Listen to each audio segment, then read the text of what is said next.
আপনার কি হয়েছিল? কতদিন আগে আসছিলেন আমি শশী হাসপাতালে? আমি শশী হাসপাতালে আসছিলাম 1.5 বছর আগে। 1.5 বছর আগে? 1.5 বছর আগে আসছিলাম। আসার পরে এখানে ধরেন লাইফস্টাইলটা আমার কাছে মনে হচ্ছে যে বোরিং মনে হচ্ছে।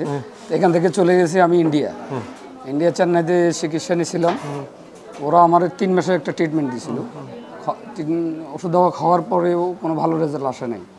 পরবর্তীতে আবার 1 বছর পরে আমি গত 4 মাস আগে যাই ইন্ডিয়াতে, আবারও চিকিৎসা নিয়েছি, কোনো লাভ হয় নাই। তো এখন আবারও ফের ওয়াপস আমি শশী হসপিটালে আসলাম। আসার পরে এখন তো একা আসেন নাই, সাথে আরেকটা পেশেন্ট নিয়ে আসছেন। সাথে আমার আত্মীয় ছিল, ওনাকে নিয়ে এসেছি। উনি প্যারালাইসিস আক্রান্ত ছিল, ওনাকে নিয়ে এসেছি আমি।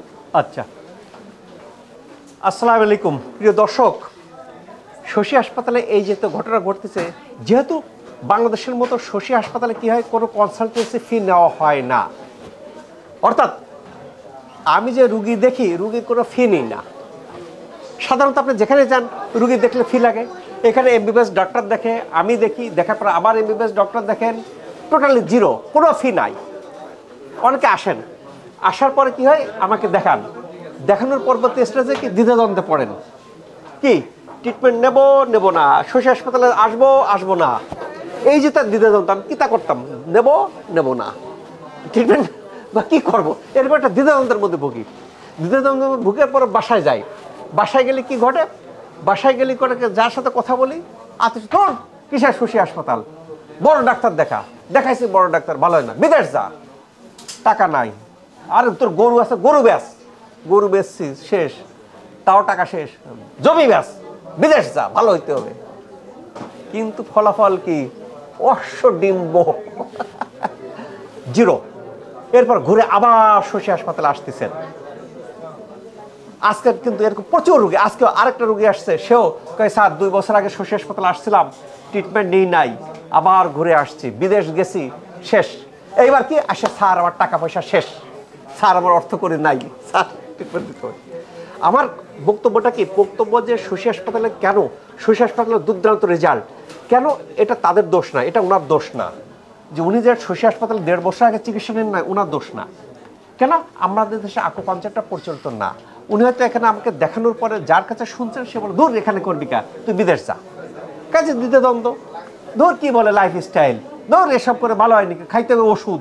আর শশী তো ওষুধ দেয় না, ঠিক কিনা, কি দেয়, ওষুধ দেয় না, কি লাইফস্টাইল, ভালো লাগে না, বাদ যাবো কই বিদেশ, টাকা নাই, জমি বেচুম, বিদেশে ফেল মারি আসে শশী। বিদেশে আবার অনেক কিছু রুগী আসে কি, বিদেশে ফেল মারার পরে বলতে লজ্জা করে, কেন এত টাকা খরচ করে বিদেশে গেছি, রেজাল্ট নাই। আসে কথা একটু রেজাল্ট হয়েছে, একটু ভালো, বুঝতে পারছেন, কিতা করতাম, নিজের দুঃখ নিজের মধ্যে রেখে দেন। আমি কোনো পেশেন্ট আটকায় রাখি না, কোনো পেশেন্ট বলতে পারবে না, যে পেশেন্ট একটু ইতস্তত করে আমি গো চলে যান, কেন আমি জানি ঘুরে ফিরে আবার আসতে হবে। কেন, এখানে একটা কম্বিনেশন ট্রিটমেন্ট, হলিস্টিক অ্যাপ্রোচ, অনেক রকম ট্রিটমেন্ট, কেন এখানে ট্রিটমেন্টের পণ্যতে ভালো রেজাল্ট আসতেছে। এখানে যদি আমাকে দেখে থাকবেন, কিছুদিন পরপরই দেখবেন কিন্তু বিশ্বের বেস্ট হাসপাতাল, যে হাসপাতাল অনেকে ঢুকতে পারে না, সিঙ্গাপুর মাউন্ট এলিজাবেথ দেখবেন আমি সেখানে, Singapore national skin care centre আমি ওখানে, আপনি মালয়েশিয়ার দেখবেন কেপিজে হাসপাতাল আমি ওখানে, চীনের বড় হাসপাতাল আমি ওখানে। ভিডিও দেখে থাকবেন তারা কি টেকনোলজি ইউজ করে, কিভাবে ট্রিটমেন্ট, আমি কিন্তু অ্যাডাপ্ট করে এক জায়গায় নিয়ে আসে শশী হাসপাতাল। সেই জন্য শশী হাসপাতালে এরকম দুর্দান্ত রেজাল্ট। উনি ফেরত গেছেন, ফেরত যায় শশী হাসপাতাল থেকে, ফেরত যে একা আসেন নাই, সাথে আরেকজনকে নিয়ে আসছেন। মুরব্বী একটু উঠে দাঁড়ান। উনি আবার ইন্ডিয়া যেতে চাইছিল, আমি দিই নাই। ও ইন্ডিয়া যেতে চাইছিল, আপনি দেন নাই কেন? প্রিয় দর্শক, এই যে লাঠি নিয়ে হাঁটতেছেন, কেন শশী হাসপাতালে যারা ট্রিটমেন্ট করে দেখেন, লাঠি বিদায় দিয়ে দিই। এখন দেখবেন প্রচুর ভিডিওতে দেখে থাকবেন যে লাঠি নিয়ে আসতেছে, অন্যের কাঁধ নিয়ে আসতেছে, লাঠি বিদায় ট্রিটমেন্টের পরে। উনি আজকে আপনার স্ট্রোক হয়েছে কতদিন? 1 বছর হয়েছে। লাঠি নিয়ে হাঁটতেছেন কতদিন? অনেক চিকিৎসা নিছে, আমি চিকিৎসা অনেক নিয়েছি, অনেক টাকা অনেক বেশি, কারণ লাভ হয় না, লাভ হবে না। শশী আমার জামাই বলছে শশীতে আসো এখানে, আমি ইন্ডিয়া যাওয়ার ফোন করছিলাম, ইন্ডিয়া যাই নাই। আমার জামাই বলছে দেশে ইনশাল্লাহ ঢাকাতে শশী হসপিটাল ভালো আছে, ইনশাল্লাহ এখানে যাও। এখানে কেন কিছুদিন পরে দেখবেন যে আমি এনার ভিডিও নেবো, ইনি যদি কোর্স কমপ্লিট করে, এনার ভিডিও নেবো যে লাঠি আউট, ভিডিওতে আমি দেখাবো যে লাঠি বাদ দিয়ে উনি একাকি হাঁটবেন। উনি স্ট্রোক করার পরে লাঠি নিতে পারতেন না, তখন দুইজনের সাপোর্ট নিয়ে হাঁটতে হতো। আপনার ওয়াইফ কই? জি আছে। দুইজনের সাপোর্ট নিয়ে হাঁটতে হতো, তারপরে লাঠি নিয়ে হাঁটা শুরু করছেন এবং লাঠি নিয়ে হাঁটতেছেন। বাকি জীবনকে লাঠি নিয়ে হাঁটতে চান? না না না, প্রিয় দর্শক, সিদ্ধান্ত ইয়োর্স। বাকি জীবনকে আমি ব্যথা বুথনে লাঠি নিয়ে হাঁটতে চাই, নাকি আমি স্বাভাবিক অবস্থায় স্বাভাবিক যেরকম হাঁটতেছে এরকম হাঁটতে চাই?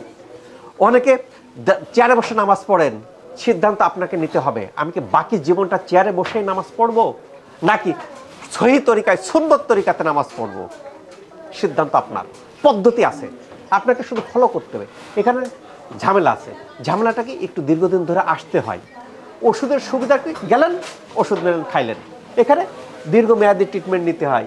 এবং এখন কিন্তু ফলাফল দুর্দান্ত রেজাল্টের ফলে কিন্তু রোগীরা রেফারেল যে ভালো হচ্ছেন রোগী নিয়ে আসতেছেন, যার ফলে কিন্তু সুশী হাসপাতাল আসার পরে কোনো বেড পায় না, অনেকক্ষণ ওয়েট করতে হয়, রোগীর সংখ্যাধিক্য। ভাই ভালো হতে গেলে এটা করতে হবে।